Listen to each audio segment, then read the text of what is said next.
Səhərdən axşama işləyirsən, amma pul yenə də çatmır. Həmişə elə bilirsən ki, çox pul qazanmaq üçün ya şanslı olmalısan, ya da daydayın olmalıdır. Bəs sənə desəm ki, sənin cibinin boş olmasının səbəbi iqtisadiyyat yox, sənin beynindəki bu balaca düşüncələrdir. Çünki problem ölkədə deyil, maaşda da deyil. Problem sənin beynindədir. İndi kimsə deyəcək ki, iqtisadiyyat pisdir. Amma eyni iqtisadiyyatda varlananlar da var. Deməli, məsələ təkcə pulun azlığı deyil. Məsələ pulla olan münasibətindir. Bugün sənə pulu səndən qaçıran 5 psixoloji vərdişi göstərəcəyəm. Əgər sən bu vərdişləri dəyişməsən, milyon qazansan belə, sabah yenə pulsuz qalacaqsan. Bu video motivasiya deyil. Gəl, güzgüyə baxaq. Vərdiş 1. Pul əl çirkidir, yalanı. Bizə uşaqlıqdan öyrədiblər.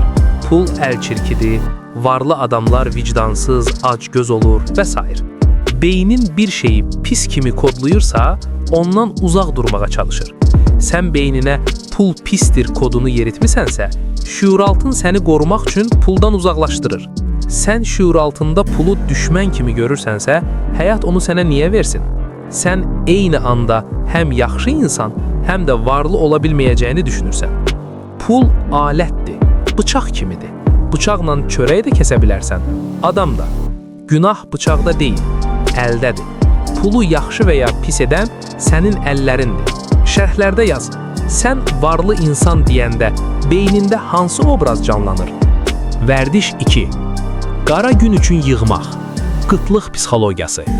Pulu xərcləməkdən qorxan insanlar tanıyırsan, hətta özü üçün nəsə alanda vicdan əzabı çəkənləri tanıyırsan, beyin fokuslandığı yerə gedir. Qara gün üçün yığan insan qərarlarını qorxu ilə verir. Pulu həmişə qorxu ilə xərcləyir. Bunu alsam pulum qurtaracaq. Pulu ancaq xəstəlik və ya bədbaxt hadisə, yəni qara gün üçün kənara qoymaq. Niyyətini hara kökləsən, onu da çağırarsan. Qara gün üçün yığan adam mütləq o qara günü yaşayır və pulu ora xərcləyir. Məsələ yığmaq deyil, məsələ niyyətin adıdır. Pulu qara gün üçün yox, arzular və ya təhsil üçün yığ. Vərdiş 3. Məsuliyyətdən qaçış. Dövlət baxmır, müdürüm haqqımı yeyir, kasıb ailədə doğulmuşam. Hamı günahkardır, bir sən yox. Bu ən rahat yoldur. Çünki günah başqasındadırsa, sən heç nə etmək məcburiyyətində deyilsən. Bu düşüncə səni passivləşdirir. Kasıb doğulmaq sənin günahın deyil, amma kasıb ölmək sənin seçimindir. Məsuliyyətdən qaçmaq rahatdır, amma unutma, rahat olan heç vaxt zəngin etmir. Vərdiş 4. Öz dəyərini aşağı görmək. Mağazaya girəndə ən ucuzuna qaçmaq. Özünə bahalı bir şey alanda vicdan əzabı çəkmək. Mən buna layiq deyiləm. Sən özünə ucuz qiymət qoyursansa, həyat niyə sənə bahalı fürsət versin? Kainat boşluğu sevmir.